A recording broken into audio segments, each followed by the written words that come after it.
Welcome everybody to the next session here at the CADTH conference. This is a session provided by the Canadian Prescribing Network on improving the appropriate use of medications across Canada. If that's not what you're expecting, then you're in the wrong room, but hopefully you are. We're very excited to present this session today and look forward to the opportunity for feedback at the end.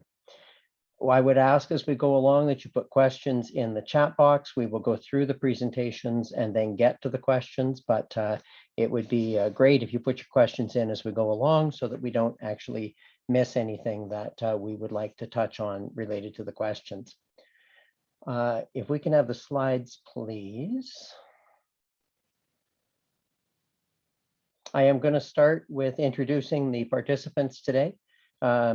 I am Jim Silvius. I'm a geriatrician in Calgary, Alberta, and a clinical professor at the Cummings School of Medicine, University of Calgary. I also have a senior medical director position with Alberta Health Services.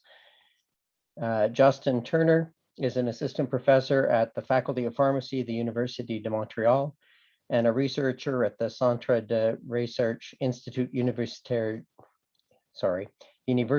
de Gériatrie de Montreal. He's also co-director of CADeN with me. Next will be Cheryl Sadowski, a professor in the Faculty of Pharmacy and Pharmaceutical Sciences and a member of CADeN. Following Cheryl's presentation, Mathieu Charbonneau, who's a postdoctoral fellow with CADeN and attached to the University de Montreal, will be presenting with Justin. And finally, Dr. Cara Tannenbaum from the Faculties of Pharmacy and Medicine at the University of Montreal and the Michel Saucier Endowed Chair in Pharmacy, Health and Aging will do a presentation with myself before we get into the questions. Are we getting slides? Sorry, I'm not seeing them if they're presenting.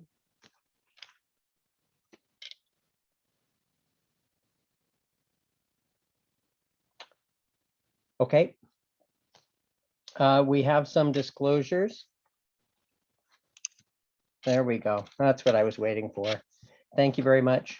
Cheryl is a member of and completed a sabbatical at CADeN. She's had funding from Pfizer Canada for a project, which is on the slide, as you can see. Mathieu and Justin have no real or perceived conflicts of interest. Cara has a role of departmental science advisor with Health Canada and is also scientific director of the Institute of Gender and Health with CIHR. She is a professor and an endowed chair in pharmacy at the University de Montreal, past director of CADeN, and has a pharmacy chair at the University de Montreal. And finally, myself, in addition to my other roles, I am the chair of the Canadian Drug Expert Committee with CADTH. If we can move to the next slide, please. So CADeN is an organization. In the fall of 2014, there were two geriatricians who were connected from opposite sides of the country. Both of us had been involved in appropriate use of medications, and somebody we jointly knew said, the two of you need to get together and talk. We did in August of 2014. In January of 2015, we had a national meeting in Toronto. And in 2016, the Canadian Prescribing Network was formally established. All the way through, the rationale for the Canadian Prescribing Network has been to try to address a national approach to appropriate medication use involving patients, prescribers, policymakers, and other stakeholders, including researchers, because of the, can you go back, sorry? Because of the perceived lack of a national coordination of appropriate medication use approach in Canada. So we were about a national strategy for Canada. Next slide.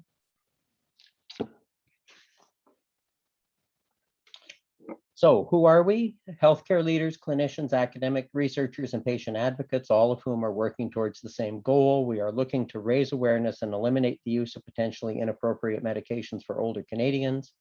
But in addition to this, we want to ensure access to safer drug and non-drug therapies because the two often go hand in hand, and the use of medications sometimes replaces the fact that non-drug therapies are not actually covered and available to Canadians. Next slide. In 2016, Steve Morgan published a paper, Steve Morgan et al., I should say, published a paper identifying the number of Canadian seniors who take at least one inappropriate medication. As you can see Over the age of 65, it's 31% for men and 39% for women back at that time. Sorry, I think I said that wrong. Anyway, I think you know what I mean. It goes up over the age of 85, and the next slide actually gives a sense of the scope of this. So this is again based in 2016, $419 million per year spent on potentially harmful medication prescriptions. And the spin-off of that is $1.4 billion per year in healthcare costs to treat the harmful effects of medications, including things such as falls, fractures, fainting, and hospitalizations. We have some updated data on the next slide from 2016. This is CADeN data. As you can see, it has not gotten better. And we are continuing to see a fairly high proportion of individuals who are receiving at least one potentially inappropriate medication, either on an episodic or a chronic basis. So that's the context with which the following presentations are going to occur. If we can go to the next slide, we're going to start with Cheryl with some stories to tell. We will follow with Justin and Mathieu talking about policies that promote appropriate medication use internationally. And finally, Cara and I will finish up on a discussion about how to implement best practices in Canada. Cheryl, over to you, please. All right, thank you, Dr. Silvius. I'm going to be sharing 4 short stories regarding Canadian policy. So you can see on our slide, our question. I'm hoping that you actually know the answer to this question. First, the answer is yes, but the interesting part of this story is actually, what does this have to do with policy? So on our methods, on our next slide, you can see that we looked at CADeN data. I think most of you are very familiar with this. We know that it provides information about public health plans for seniors in almost every province, almost every jurisdiction in Canada. We focused only on seniors. And you might be interested to note how we selected our medications. We were interested in chronic use, so not just episodic single fills of medication. And our concern is regarding safety. So safety in seniors is identified based on criteria such as the American Geriatric Society BEERS criteria. So this lists medications that have safety concerns that outweigh the benefits. And also that in most cases, there are alternatives, possibly non-drug alternatives for those medications. And you'll note that our concern here is not primarily cost, it's related to safety. On our next slide, you'll see that we tried to provide examples today from east to west. So we have some examples from the Maritimes, Central Canada and Ontario, some of the Prairie provinces and the West Coast. We have 4 different drug classes that we're highlighting. The first, I'll go through these. The proton pump inhibitors are primarily used for symptoms of heartburn. You can imagine that's quite prevalent in seniors, and so we see very high use of these products. Gabapentinoids, the names of these medications would be gabapentin or pregabalin. Initially, they were used studied many years ago for seizure disorders, but now they're primarily used for pain, almost completely used for neuropathic pain. Non-steroidal anti-inflammatory drugs, you'll see we'll shorten this into NSAIDs, and these are anti-inflammatory pain medications commonly used for arthritis, including osteoarthritis, one of the most prevalent conditions in seniors. And benzodiazepines, this is a class of medications that's used almost exclusively for anxiety and sleep, so primarily for insomnia, also common. You'll note all of these medications have generic products, and they're relatively inexpensive drugs, but commonly used, and certainly we have safety concerns there. On our first story, I'll highlight for you proton pump inhibitors. So these are medications, again, used for symptoms of heartburn. And if we look over this 9-year period, you'll see there's an uptick in Manitoba. So if we compare BC, it's very stable. They've had similar policies in place throughout. So just under 10% for use in BC females and just over 5% in BC males. But in Manitoba, there was a pretty dramatic uptake starting in 2014. So this is related to a policy change where they had a very restricted policy and they moved proton pump inhibitors into a less restrictive policy. BC has maintained those restrictions, requirements to use other medications, and also integrating education for prescribers. Our next scenario is Gabapentinoid use. So again, this is pregabalin and gabapentin. And if we contrast what's happening in Newfoundland here, so that's our comparator, is the blue line at the bottom. Interestingly, both male and female are very similar in Newfoundland. Very, very small increase. So just over a fraction of a percent up to close to 1% over 8 years. That's a very small increase.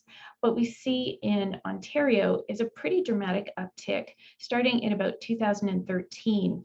So at that time, the Ontario drug benefits listed these gabapentinoids as exception access and moved them into general benefits. So quite a dramatic increase and continued growth ever since. This particular story from Alberta, this is my home province, and it's the perfect example of fake news because it's an example of an accurate graph, but it's presented in a way that is somewhat misleading. So in terms of sedative use, we're looking here at benzodiazepines and Z drugs. So that's zopiclone, for example. In Alberta, this is one of the few jurisdictions where it's a full benefit. So many seniors are able to receive zopiclone, unlike other provinces. So you can see just the numbers alone. So about 16% of females starting in 2011 were receiving sedative hypnotic drugs on a chronic basis. What we also note here is that there's quite a sex difference here, males and females, but overall these are some of the highest used medications. But if we go to the next slide, it will highlight why it's a bit of a misleading story, why it was fake news. So it looked a little bit like benzodiazepines were decreasing. And if we start to overlay other medication classes into the graphic, you'll start to see we have a phenomenon not of decreasing medication use, but simply replacement. If we started to add more and more layers to other sedating medications, you might see that there's not a decrease overall. So in Alberta, these benzodiazepines are covered, but interestingly, they're also provided as feedback to prescribers. And so that started about the time you can see where our arrow is in 2016.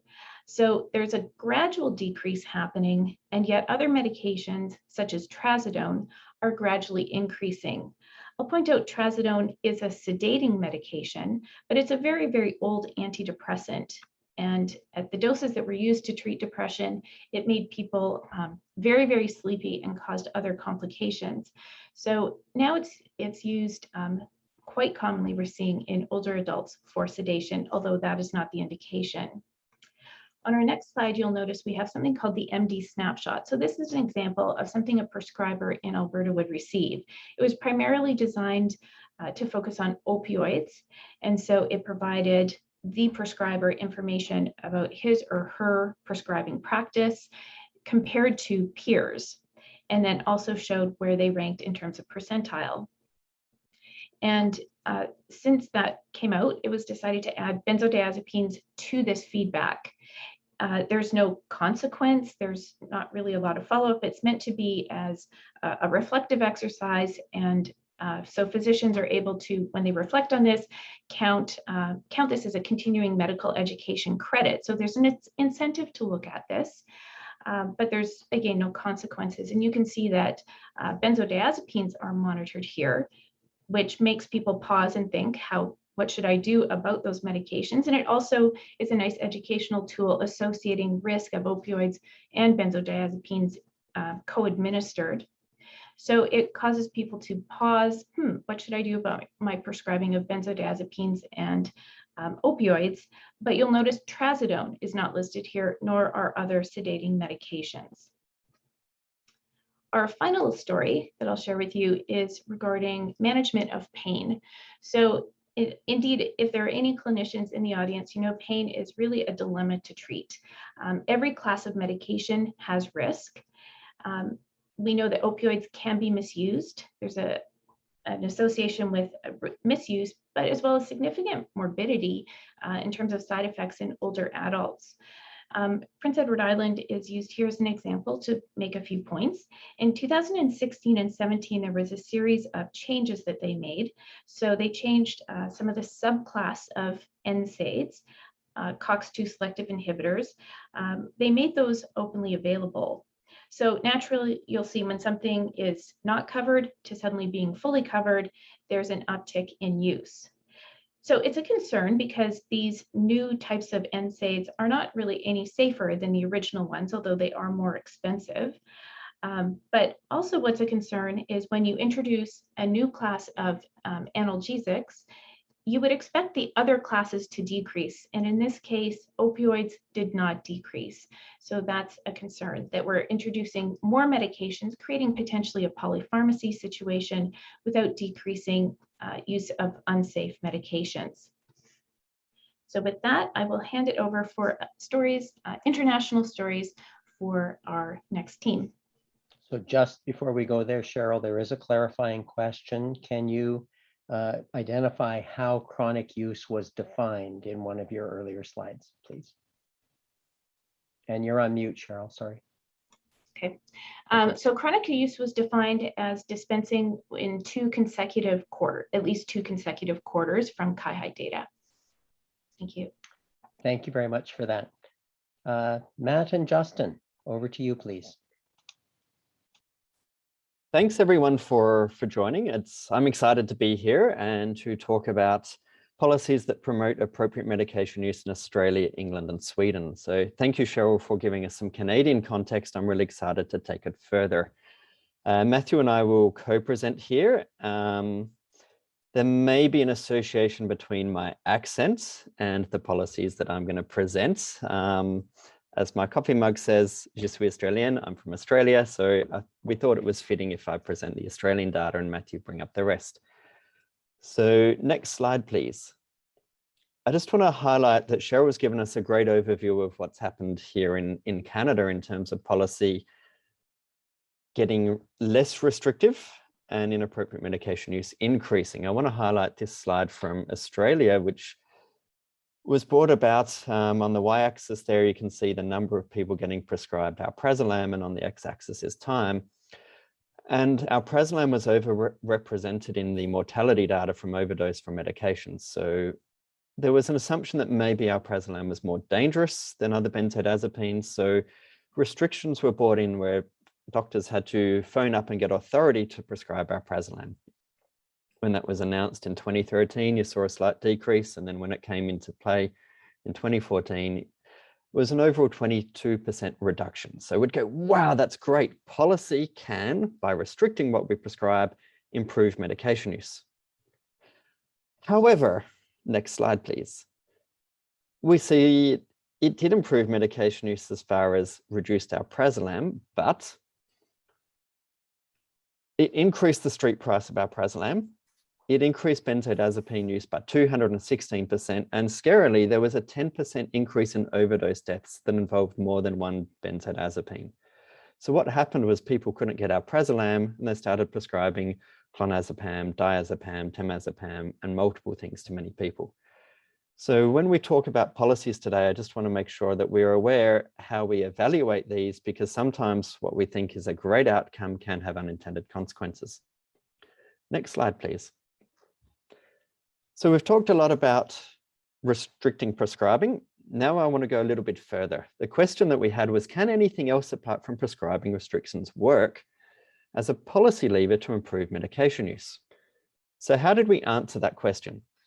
We did what's called a rapid realist review. And the point of that review is to answer what worked, for whom, and in what context and why. So we searched international policies for the top 20 OECD countries, looking for appropriate use of medications, anything that was to do with policy, and anything in those top 20 countries. And what did we find? Next slide. We found there are a number of different things in several different countries, which we're going to shrink down to you today for just 3 countries so we can give you a context of what's different between Australia, Sweden, and England. We're going to present multifaceted education in Australia, what worked and why. Talk about public awareness campaigns and compare one in Australia and one in England, and talk about financial incentives in Sweden, where we have the usual care and an intervention arm, and see what were the lessons we learned. So the context on appropriate medication use is that Australia has a national medicines policy that was brought about around the year 2000. National strategy with national implementation. England doesn't have a national strategy, and there's very much regional implementation on anything to do with appropriate medication use. Sweden does have a national strategy, particularly improved in 2011. However, their implementation is very much diversified, and it's very much left at the regional level. Next slide, please. So the question I have is, can multifaceted education to healthcare providers actually improve medication use? We all do it. We all say, let's train doctors, pharmacists, nurses. It's the right way to go, but does it actually make any difference? So let's see what the evidence says. The National Prescribing Service was an independent body set up by the Australian government, defined as the implementation arm of the National Medicines Policy. So it's there to independently review evidence and independently validate guidelines and promote appropriate medication use. So it's not just, is it cost effective, but is it appropriate? Are we doing things the right way? Are we keeping up to date with updated evidence? Because of the high cardiovascular disease burden, there were a lot of interventions done on diabetes, as we see in 2001, 2005, hypertension. There were 3 of those: high cholesterol, stroke prevention, heart failure. What I want to point out is that there were multiple interventions done around similar themes over a number of years to try and make sure that we get the repeated messaging done. And key to that is that it was multifaceted. There was active education where doctors got audit and feedback, got reports on their patients, got invited to do things, had academic detailers come, and passive education, just the standard. Here's the information in your email or in your mail, read it and see. And for veterans patients, the veterans themselves received the information a month after doctors and pharmacists did, encouraging them to go back to their provider and talk about it. So what happened? I'll talk about 3 papers briefly. One was this one in 2011, which looks at, did we improve the medication use for diabetes? The next paper we want to talk about is the 2007 one that looks at cardiovascular medications in Australian veterans with diabetes. And the third paper I talk about is looking at cardiovascular disease management. In particular, we'll focus on the stroke prevention and the antithrombotics in this paper in 2013. So if you're like me, a real nerd on this, are you wondering, can we actually improve medications just by training doctors and pharmacists? Yeah, we can, actually. I was surprised because a lot of the reviews say, no, standard education doesn't work. But these 3 reviews show when we do multifaceted education, harass people from many different perspectives, use the infrastructure we have mainly in cities to do academic detailing in country areas like Canada, where it's hard to find a doctor and hard to get to one.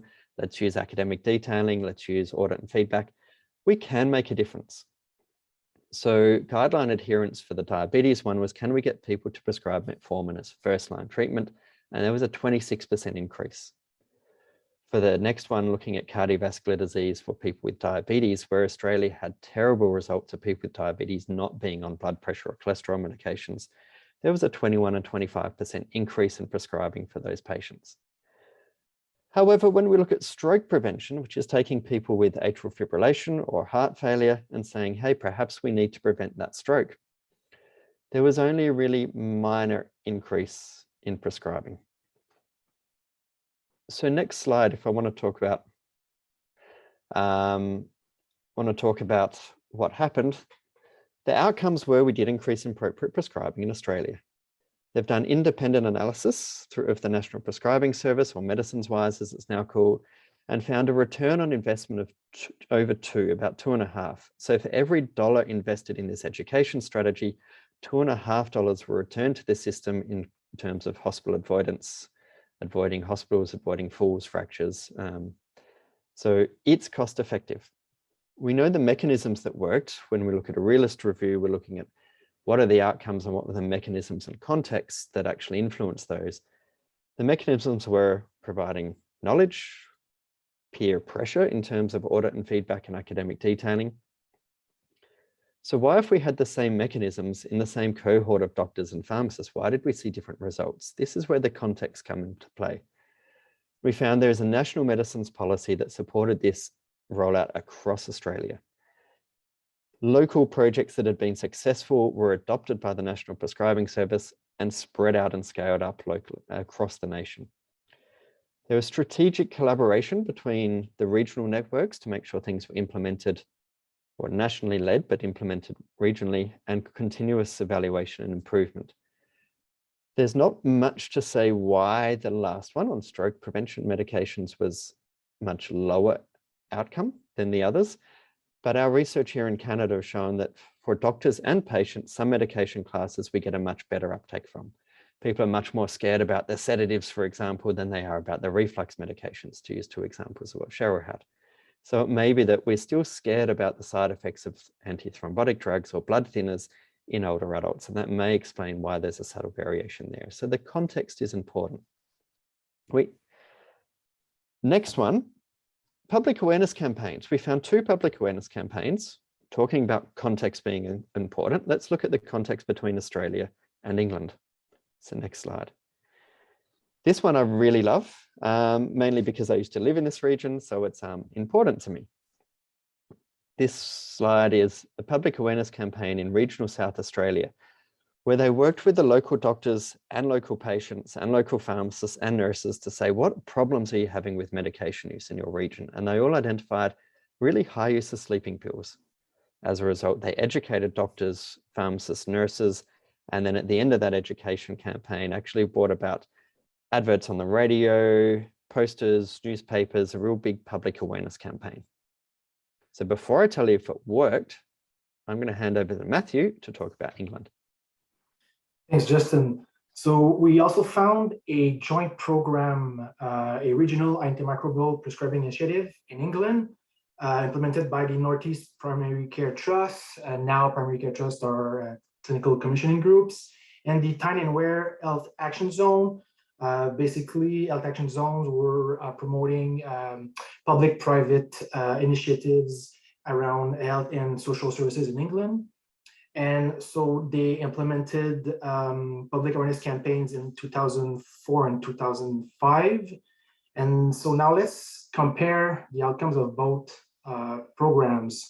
We see a much larger effect in the Australian case compared to the English.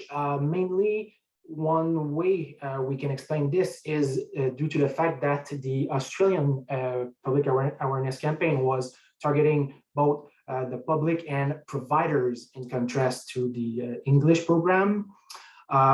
In addition, in Australia, the healthcare providers were embedded in program design and implementation from the beginning, which fostered the ownership of the program. In terms of context, a big difference was that in addition to public awareness in the Australian case, multifaceted education was also used, in contrast to England, where only limited provider education was implemented. And more, let's say at the macro level, we see in Australia that the national strategy was a driver of this public awareness campaign, and it was supported by this the multi-strategic regional implementation that Justin referred to earlier. Whereas in England, there is no, as we mentioned, national strategy and a low level of consolidation between national programs and regional implementation. Let's continue with financial incentive. So we're asking a similar question: can financial incentive improve appropriate medication use? We've often have in literature very low impact from financial incentives. So we are looking at the Swedish case because it is very interesting. It has been implemented by 8 Swedish counties concomitantly, We are comparing data from 2006 to 2013. And what we see is that the intervention regions saw an increase of 20.7% in appropriate and antibiotic prescribing, whereas the control region still saw a 16.5% increase. So how can we explain the fact that even control regions had very good evolution? So first, the financial incentives were, of course, targeting practices, not individual prescribers. So what is at stake here is creating social pressure amongst prescribers. Perhaps more interestingly, we are comparing here the added benefits of regional financial incentives on top of a national program in Sweden, including multifaceted provider education. In Sweden, there is a well-structured and integrated national strategy and program on antimicrobial stewardship. And this program also led to a strong level of national regional coordination. So we see that the regional financial incentives only have a 4% extra impact on the intervention regions in compared to the national program, including multifaceted education over control regions. And we also see that in the case of the control regions, or the basic impact of the national program, it allows to balance local needs and this national strategy. So the main lesson here is to see that the financial incentives only had a marginal impact in contrast or on top of a national antimicrobial stewardship program. So Justin, if I can switch the mic back to you. So things have evolved since 2000, when Australia's national medicine policy came in, and we thought it was probably worthwhile to show what have countries done, having learned from what they've come from and where are they going, because that's important for Canada to consider. Let's not just look at what people have done, but let's look at lessons learned. And what I'm excited by was Lloyd Sanson, probably Australia's most preeminent pharmacist and government employee looking at medication use, did a review of the National Prescribing Service, and he's currently doing a review of the National Medicines Policy to see what have we learned in 20 years and how can we move forward. So one of the things that he brings through in the review that you can find online, or I can send you if you'd like a copy, is that the National Prescribing Service, the independently funded government body to promote appropriate medication use, has been really effective. It has promoted appropriate medication use. It has done not just, here's some education, go and read it, but really engaged, as we saw the examples, engaged with frontline healthcare providers. I practiced in Australia during this time, and I can tell you, we would constantly get updates, messages, information, and it was really good to be, I won't use the word harassed, but to find that it was something hard to ignore. And that was really successful. However, some of the challenges, and I think you'll see this as we do in the data, most of the data we've presented today is Australia. The reason for that is Australia's actually researched and evaluated and published that data.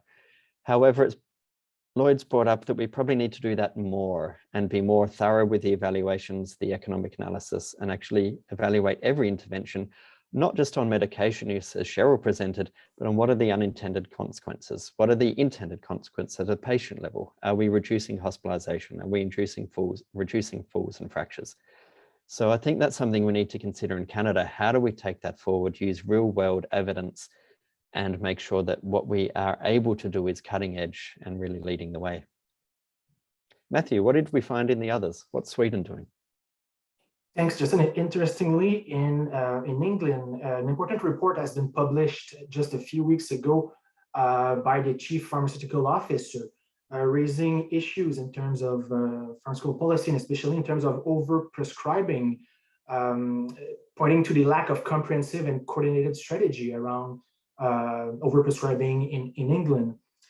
This report also, in addition to overprescribing, also mentions the issue of carbon emissions generated by the pharmaceutical system, which it should be tackled in England, according to this report again.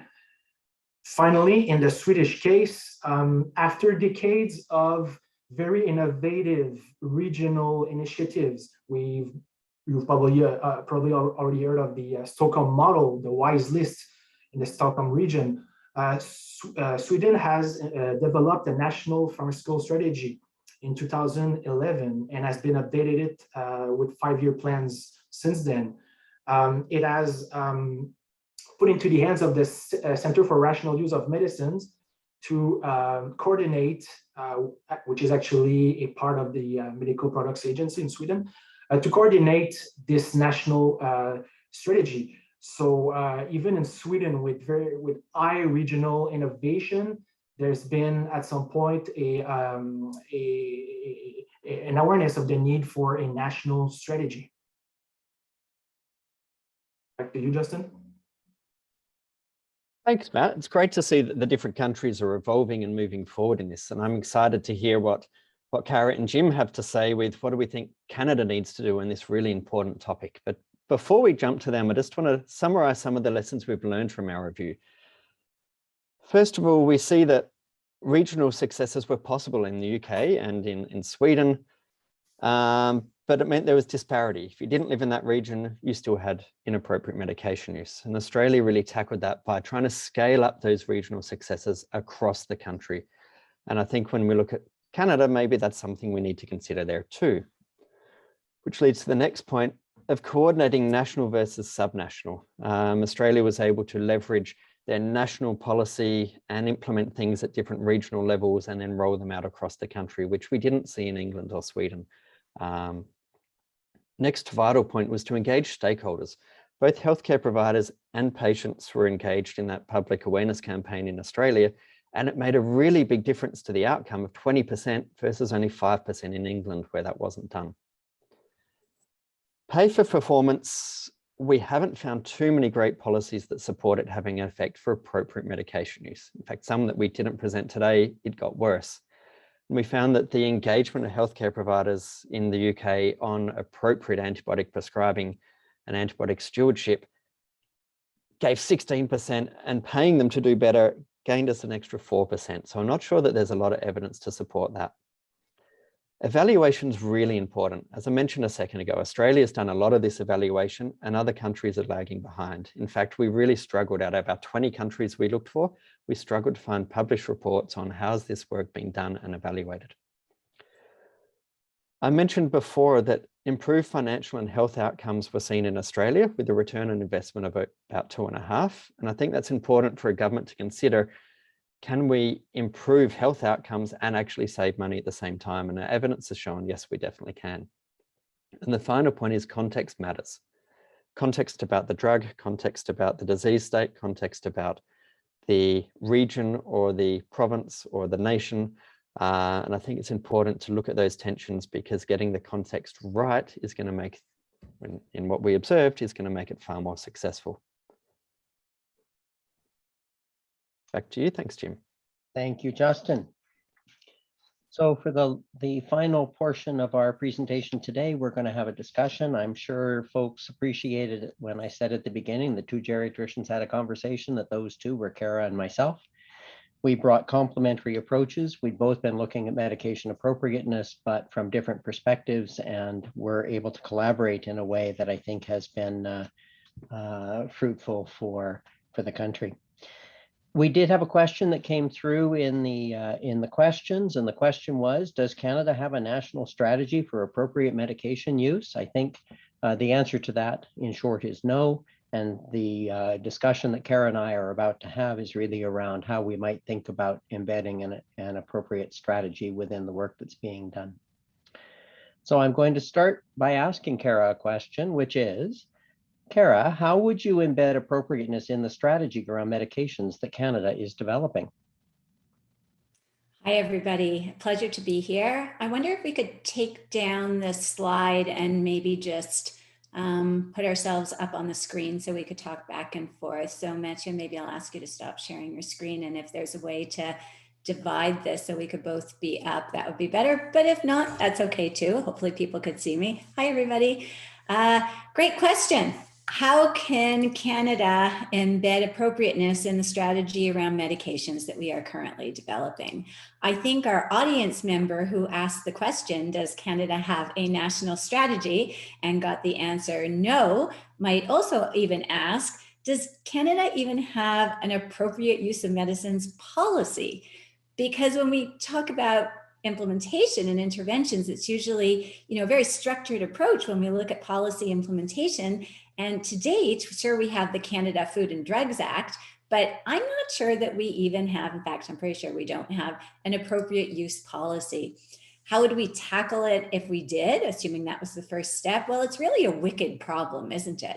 Because when you reflect back on the great presentations from Cheryl and Matt and Justin, in the last half hour, they really tackled, we need to increase appropriate use of medicines, we need to decrease inappropriate use of medicines, and we have to avoid unintended consequences.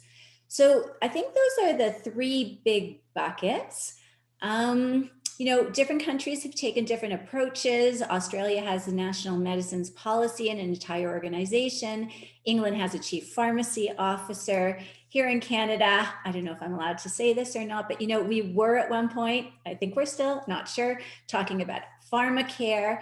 And certainly within that view, we were talking about affordability and access. So I like to think of the triple or prime A, triple A, affordability, access, and appropriateness needs to be embedded in any strategy that we do. And then the approach to the strategy, and we're going to get into details, Jim, because I know you have a lot of questions for me, and I know you also have your own opinions. But one way to think about this is, has there been an unintended consequence in just focusing on medication? Because when you try to implement, you could specialize or you can mainstream. And sometimes I worry that if we only focus on medication in the ultimate goal of improving the health and safety of Canadians, then what are we doing when we say no to medications? Are we funding non-pharmacologic therapy? We know, for instance, we talked a lot about sleeping pills. We know that they cause falls, cognitive impairment, driving accidents. There are some warnings about the different doses for men and women even, and age considerations for certain sleeping pills in Canada. But what are we offering instead? There have been a lot of studies showing, for instance, that cognitive behavioral therapy for insomnia is cheaper, more effective, and long-lasting, and improves the quality of sleep than sleeping pills. So yes, we're going to talk about medications, but by specializing and just talking about medications, are we perhaps ignoring a more holistic approach to appropriate medication use in Canada? The other thing is that we could talk about specialization, but we could also talk about mainstreaming. And I know that this government is really encouraging collaboration between different government departments and initiatives. So I could easily say, hey, does the appropriate use of medicine figure into how to improve Canada's quality of care in general? And we know that there's going to be some work being done on that. We could say, hey, the economy's top of mind. We want to build back better after the pandemic. Did I actually hear you say at the beginning, Jim, that $1.4 billion is spent on the adverse effects of medications? That's the indirect cost. That means if you take a sleeping pill and you fall and you break your hip and you go to the hospital and you need surgery and then you go to rehab for 2 months, well, those are all the indirect costs of the medications. And can we, when we start talking to the provinces about how we're going to negotiate this, can we use economic drivers? What about long-term care and the care we've given to the elderly? Should this be incorporated in a care of the elderly strategy, both in long-term care and outside long-term care? Or what about mental health? We've got a new associate health minister, who's really going to be focusing on mental health. Well, a lot of the medication classes that Cheryl and Justin showed in their graphs were anti-anxiety drugs, sleeping pill drugs, antipsychotics, pain medication. So should we be discussing appropriate medicine use within Canada's mental health strategy? And finally, COVID taught us that, and Justin just mentioned again, we need data. And, there's no management without measurement. And as we go forward learning from those great graphs of COVID cases, comparing in each province, and as we go forward, I know antimicrobial resistance, we talked a little bit about, antibiotic use is going to be important in the coming years to prevent the next health emergency. Should we have inappropriate medicines in certain classes? Should we have a tracker? Should we be able to click on a website and see who's doing what and how? So in the heightened surveillance and pan-Canadian data strategy that we're developing, should we be embedding appropriate medicine use there? But like Susan Fitzpatrick, hi Susan, I don't know if you're online here today, loved your opening remarks, said, we want to do it once rather than 13 times. So we need to respect the independence of the provinces, but as Justin pointed out, we need a coordinated national strategy. There will be provincial levers, there will be federal levers. Some provinces have some great ideas. You saw that some provinces were super performing over other provinces, but overall the stats in Canada are telling us that our overall strategy is not working. So a strategy, I think, will need to have different directions or pillars of actions that could be customized to each jurisdiction. But most importantly, and I'll end here, I feel we need a coordinating and evaluating body that's independent of each jurisdiction that could keep Canada on track as we try to implement different pillars or directions. Thank you, Cara. Just a comment that 1.9 billion, of course, was based on 2016, and that the CADTH data more recently shows that we are not going in the right direction in terms of improving appropriateness. So I would imagine that number is significantly higher today. Your last comments lead into a logical next question, which is, how would you propose that some of the current national healthcare structures and agencies be leveraged in implementing an appropriate medication use policy for Canada? Or do we need a new structure? I'm a big fan of recycle, reuse.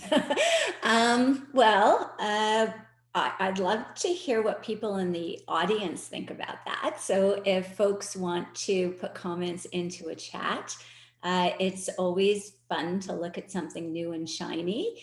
And I would love to see a Canada Drug Agency put appropriateness as one of the main pillars of their mandate. But again, I would not be happy if it ignored non-pharmacologic therapies. So you know what, before I answer your question, why don't we go through the structures that exist and maybe some of the policy tools that exist, as well as the audiences. And then, form should follow function. So to ask me, what are the structures? I feel like that's almost backwards. We should be maybe talking about what's the function and then how will the form follow it. But sadly, like in long-term care, and yes, I was a geriatrician like you, and we were out there with COVID patients with the outbreaks in long-term care, form does not always follow function in Canada. And that's definitely something that we should be building back better. So what does exist? Well, we've got CADTH.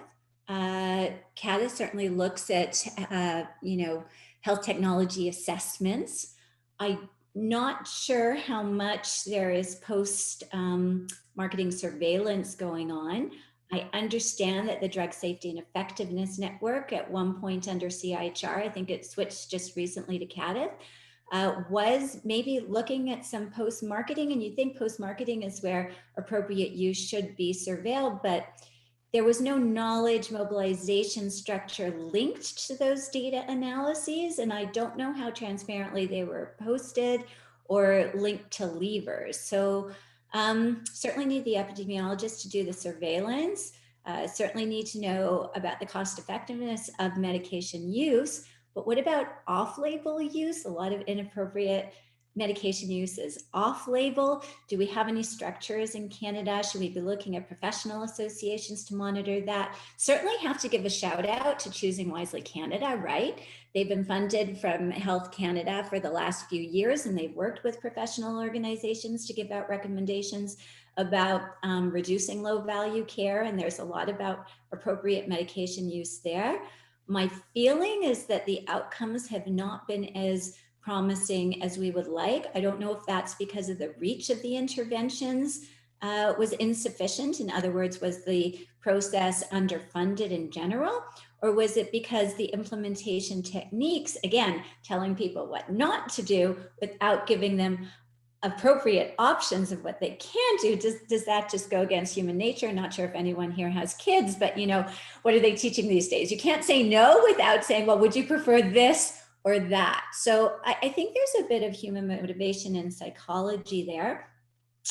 Who else is out there? Well, there's CADeN, right? CADeN has put out some amazing reports on polypharmacy, and their job is to provide statistics to decision makers.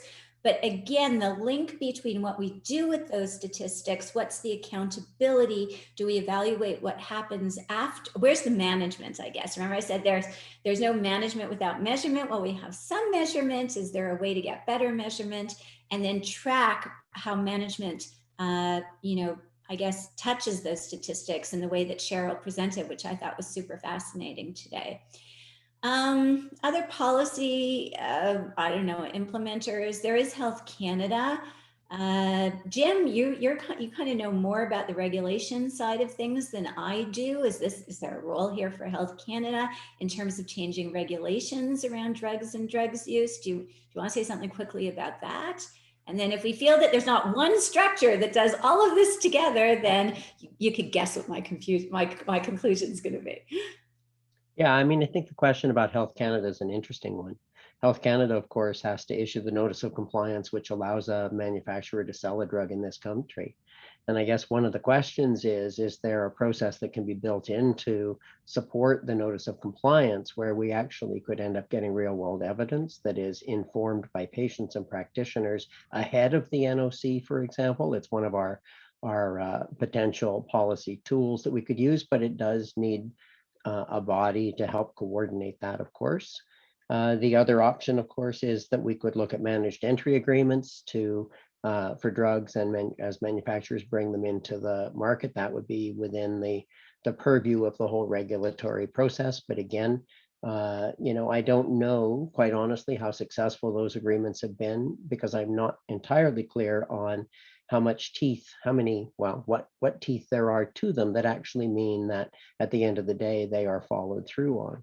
I know certainly from the work that we have done here in this province in Alberta, when I was part of the expert committee for drug evaluation and therapeutics, we would often talk about what we needed in terms of evidence in order to understand whether or not the decisions we were making were appropriate. So a feedback loop was important. Again, that could be built in through Health Canada's approval process to ensure that we're actually starting to think about, when we put something on the market, do we actually get what we anticipate from it or not?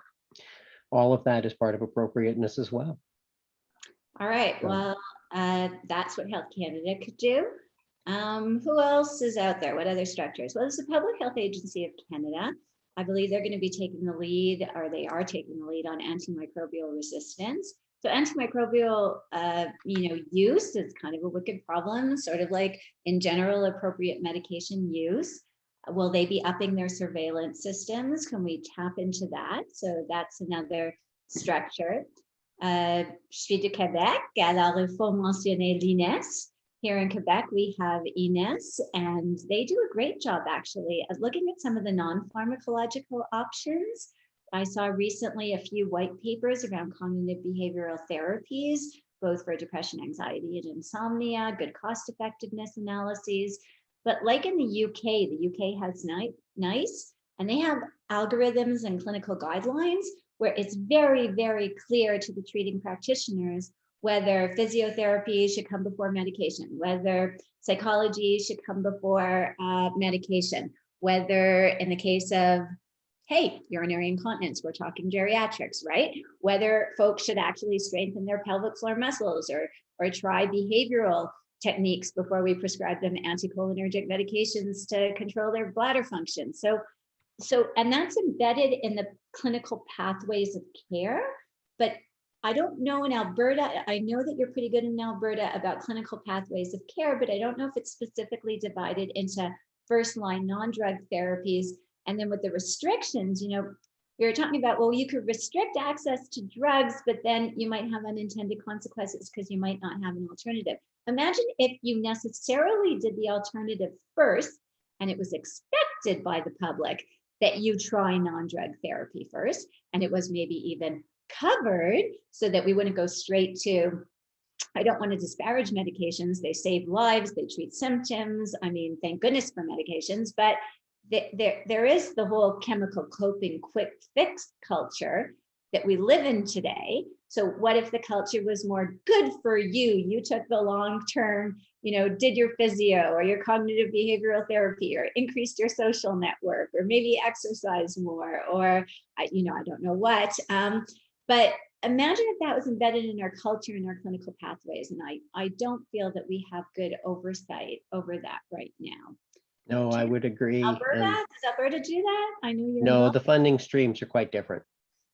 Oh, the funding streams are quite Yeah. different. So Yeah. that brings me back to the first thing you said to me, right?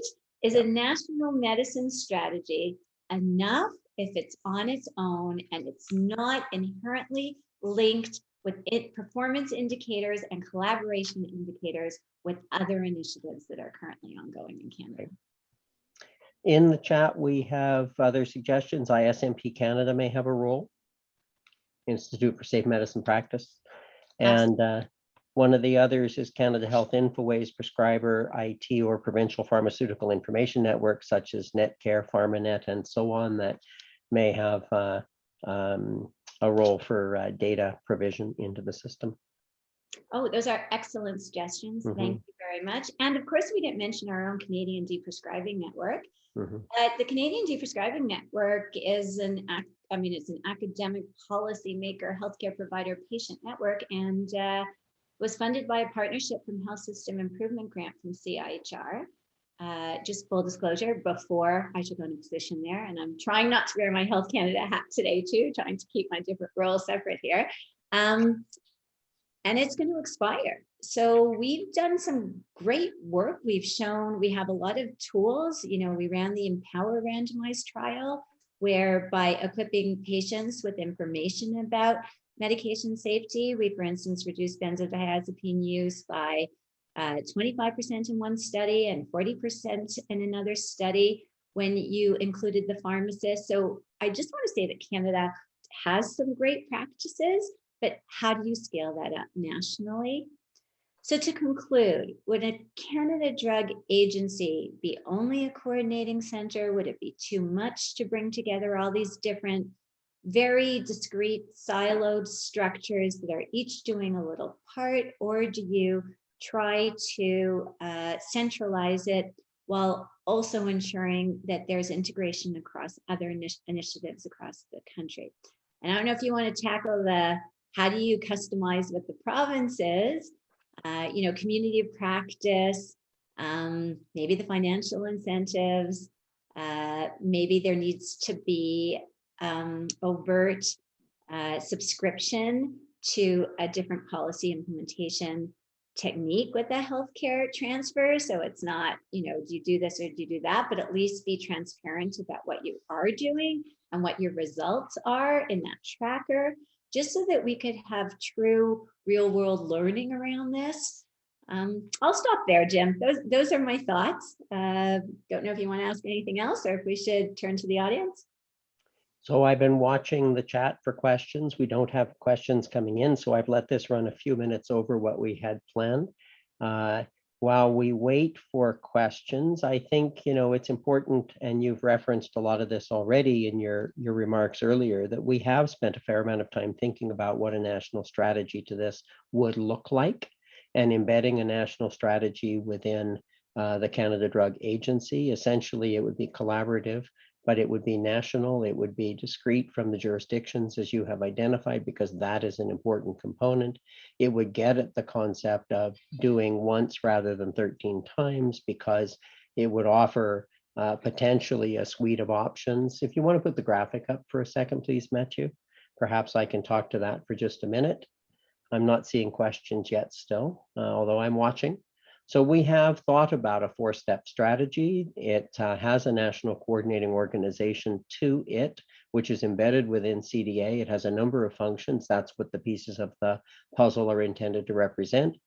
One of the things that we do here in Alberta is that we have, as you probably know, one health authority, but we've actually got 5 operational regions within the province, and we have an overlay of a provincial body. What the provincial body does basically is works on behalf of the regions to develop something that is provincial in nature, but then it's up to the regions as to how they go about implementing and what they do with that within bounds. And so we have often, in the case of appropriateness, for example, I will take away what I said, we have often stopped there and start a new sentence.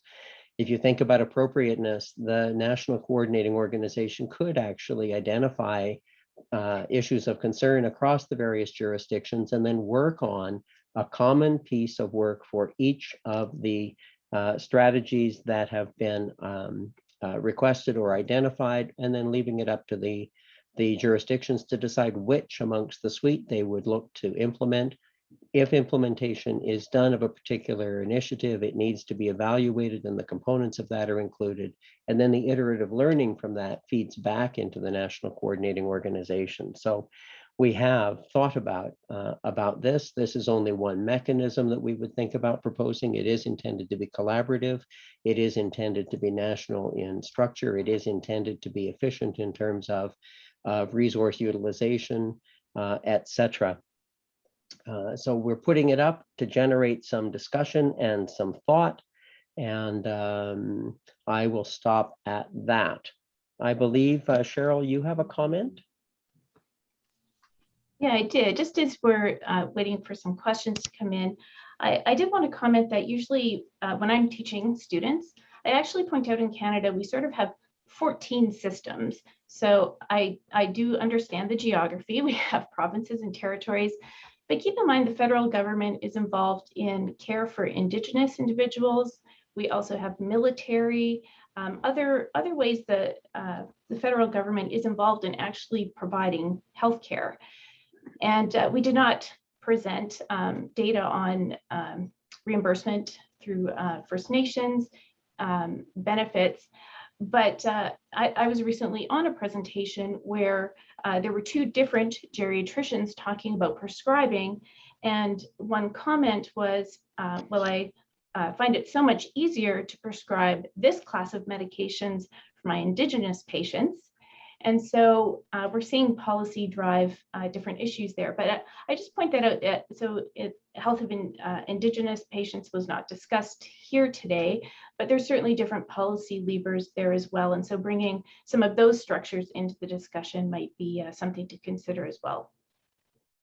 Thank you, Cheryl. We've had a question come into the chat. Most of the discussion on appropriate use has been directed at the elderly. Certainly that has been part of what we have done with CADeN, but you're quite correct. The questioner is quite correct that that is also true nationally. What initiatives are in place to look at the other end of the spectrum, appropriate use in pediatrics?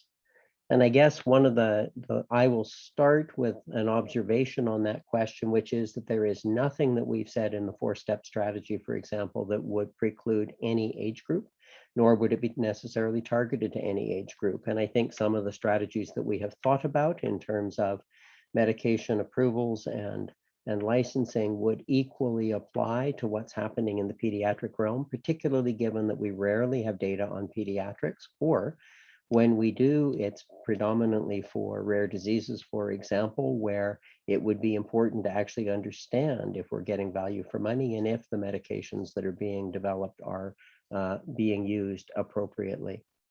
So that would be my initial comments. Justin? Thanks, Jim.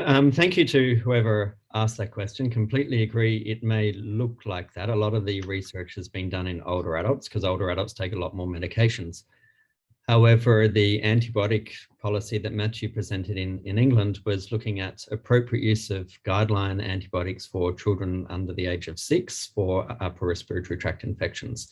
So the same policy lever worked there. The public awareness campaign, you can't limit that to an age group, it goes everywhere. And I'm happy to say that the Newfoundland and Labrador government has been funding a public awareness campaign called Safer Meds NL, which has been looking at appropriate use of sedatives across the spectrum of ages and looking at, is it more effective in younger adults, older adults, and really researching what worked for who and why. So completely agree with Jim's comment that appropriate medication use is vital across all ages, and these policies, as far as we can tell from our analysis, work at all ages as well.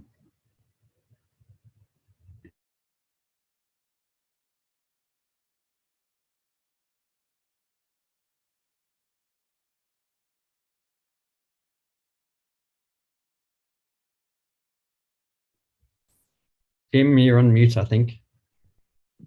Yeah, sorry, I have 2 mute buttons. Cara, did you want to mention, did you have a comment or did you have a question for the other panelists? No, I think that's a really good point. I think appropriate use, goes across all age groups. We certainly talk a lot about psychotropic medication in youth or ADHD medication. We've seen an incredible rise in some of the stimulants, I think, the stimulant medications as well. In teenagers, we've seen an incredible rise in anti-anxiety and antidepressant medication.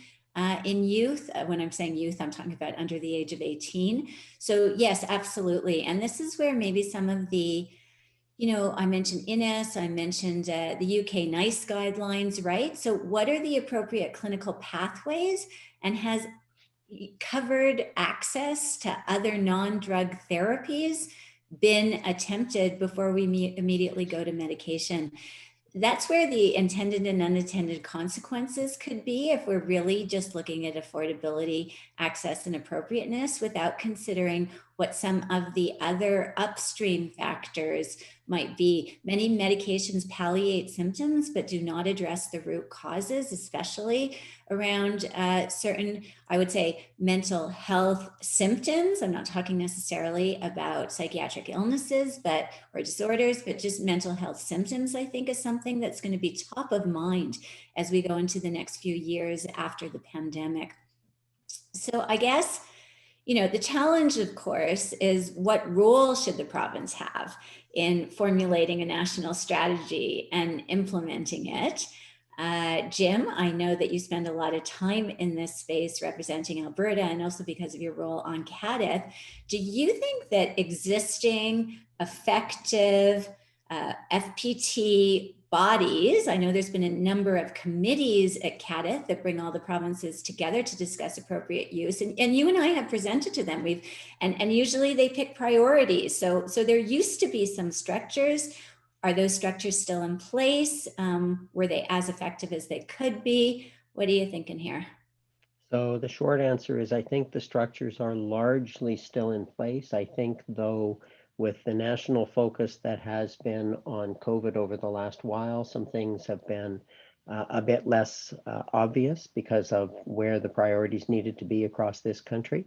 I think the first step, though, is agreeing to an approach. And the second step then is to look, as you've said, how form follows function, to look at how to engage with the structures that are in place to support the approach that is then going to be followed, or going to be developed, I should say. Okay, great. We have some other questions in the chat. So people are warming up here. I'm going to direct this one to Cheryl because of the some of the work that you've done. Which subpopulations at greatest risk? Which subpopulations are at greatest risk of inappropriate medication use? For example, geography, ethnicity, age. What comment would you make about that? Well, we do know there is, it's already been highlighted. So as we're contrasting geriatrics versus pediatrics and adult age groups, we do know it's a primary concern for older adults. In terms of other risks, we see a pattern, you might have seen in some of our slides, a pattern where women are almost always prescribed more than men. There's very few cases where men are prescribed more than women. So it seems like older women are at greater risk. We didn't break it down by individual age group, but we do have the data that it looks like as people get older, so in their 80s, for instance, there's higher risk than someone in their 60s. In terms of geography, that's very drug specific. So I can't make statements in Canada that one province is worse, although we do see trends that BC is probably the most restrictive, lowest use for most of the medications. And then as you go across the country, it seems to gradually increase. And so it's a bit higher, but again, it's very drug class dependent. As Justin had commented, there's quite a bit of context for how each class might be used. If I may, Cheryl, it's interesting that you mentioned BC, and if we relate the opioid use and the opioid crisis, the second epidemic that we're living in here in Canada, and we look at the study that Justin had from Australia, they are the most restrictive with prescription drugs, but probably have experienced a hit in terms of street drugs, opioids, and purchasing of drugs with not by prescription. So again, those unintended consequences are tricky, aren't they?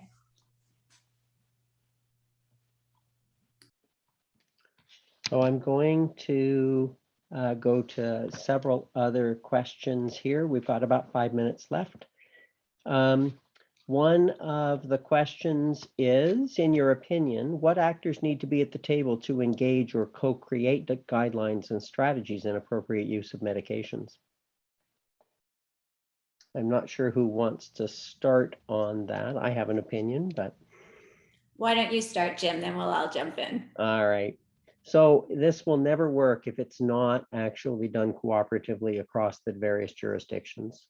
At the end of the day, I think that is fairly obvious to me from work that has been done over the years. But who else needs to be engaged to do this? Well, we need researchers, we need patients, and we need prescribers, and we need the jurisdictions themselves, as I say. I think all individuals who are going to be impacted by a national strategy have to be part and parcel of the plan that is in place to actually develop what is required as a strategy. Now, that does not mean everybody is going to sit around a table and pontificate for hours and days and years, but rather we need to be very sensitive to the role that various stakeholders need to play, and we need to identify those stakeholders up front, as well as the roles and the ability for them to engage appropriately. That's my initial comments. And I see, Justin, you turned your camera on, so I'm expecting you may have comments as well. I was just going to say, I'll go from the evidence. I know what I think from personal experience, but the evidence, I guess, from the public awareness campaign in Australia really showed a collaborative approach that brought patients, healthcare providers, and government together to say, what is the problem for you in your regional area? Let's look at the data to say, where are we having problems? And then look at the evidence to say, what can we do to fix it? So I think having patients and patient advocates at the table is really important to drive that, as well as having doctors, pharmacists, and the healthcare providers there with policy to say, what evidence do we have? So when I say who needs to be there, I think everyone needs to be there. It makes it a very difficult process, and there needs a lot of structure around it. But my short answer to that very tricky question was everybody. Cara, and then I'm going to move to, we've got 2 more questions. I agree with what you said. I would add that allied healthcare professionals need to be at the table, especially if we're going to be looking at non-pharmacologic options. And to build on what Cheryl said, I think that we need First Nations, Inuit, and Métis representatives, especially because of the way drugs are reimbursed. I'd love to see kind of a marketplace type thing where imagine, Jim, that you're running the future CDA and you had like an open call, what can you contribute to appropriate medication use in Canada? Think outside the box, whether it's by offering alternatives, whether it's through regulations, whether it's through surveillance, whether it's through research, whether it's through education, whether it's through CADTH, and why don't we let people come forward with their ideas? That would be kind of in the spirit of openness and transparency. Let's invite whoever wants to come to the table if they have a good pitch to make. Thank you. When complex, well, I'll ask it anyway. When complex double-blind studies of medication use that often take years to publish have been so heavily relied on for evidence-based medicine, how do we instead start to recognize the value of real-world evidence and patient experience? And I'm going to start on that one as well, actually. So within CADTH, within CDEC, which I chair, as you know, we have spent a fair amount of time talking about this and trying to identify how to bring reality into support what we have seen in the double-blind studies, recognizing that not everybody who would possibly benefit from a medication is included in a double-blind study, but that's where our evidence lies. I think some of the discussion about whether or not there's a role for the regulator, Health Canada, in other words, in terms of the approval process, I think it's very important that we as a society start to move towards recognition of the value that patients provide into the whole process. And I think there are some strategies that can be put in place, but we need to think about them in order to do that. Certainly it has been contemplated. Certainly there's been a fair amount of discussion about this. And I, just because it's at the end of time, I'm not going to say anything further about that. There were some other questions. I apologize. We did not have a chance to get to them, but thank you to our presenters, and thank you to everybody who has participated in the session today. I hope we have been able to give you some things to think about and to take away with you as you go about your business and the rest of the conference.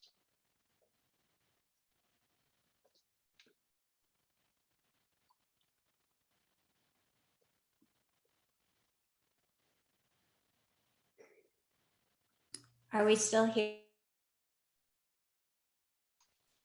Yeah, as presenters, we are, or participants,